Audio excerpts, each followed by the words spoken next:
Hi, welcome to Intervals. Today we'll be covering project labels and how they can be used in intervals.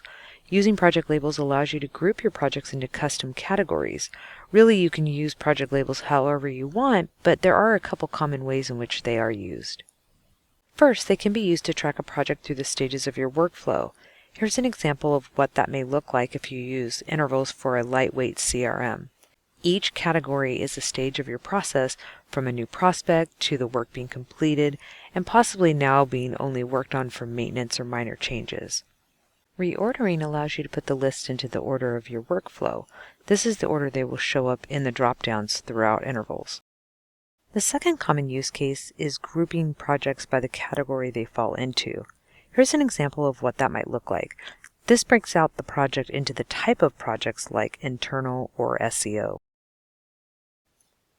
Creating and managing project labels can be done by administrators with access to settings and defaults. These are the same people that can manage default modules and work types. To begin using project labels, navigate to Project Labels under Settings and Defaults. For those of you that have asked for this feature, you'll know how you want to use them. If you haven't thought about it, we recommend thinking through that first, then setting them up.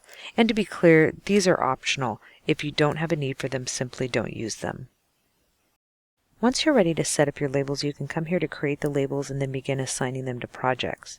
Click on Add Label. You can choose different colors to provide better visibility of the labels, enter the hex for your favorite colors, and don't forget you can always use emoticons in the names. When you create a label, you'll be prompted to associate them to existing projects. From here you can also edit, delete, mark it inactive. If it's assigned to projects, you won't be able to delete them, so you can make them inactive and they will no longer show up in the drop-downs. If you don't assign labels to projects when prompted, you can always click here to do that at a later time. This works the same as default work types and modules. Let's now take a look at how assigning labels to projects works. When you create new projects or edit existing projects, you can also assign the label here. If you don't have access to create or edit labels, you will still be able to assign labels to the projects. If you do have access to settings and defaults, you can create new labels inline here. Select Add a New Label and choose a color. You don't have to go back to settings to do this. Changing multiple project labels in bulk can be done from the project listing page by using the With Selected functionality. You can also right-click on a project to change the label here as well. Once labels are assigned to projects, from the Project Labels Settings page, you'll be able to see how many projects are using that label. When you click on the number, you'll be taken to a filtered list of projects assigned to that label. Let's take a quick look at how labels are used in reports.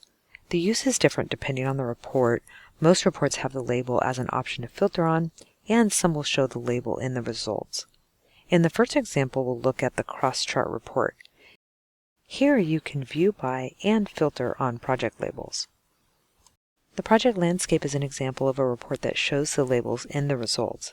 As with most of our reports, you can select multiple labels to filter on. I'll clear out the filter and filter on all. You can then sort by labels, just another way to view the data. While we were building this feature, we provided the ability to see what projects are using these labels.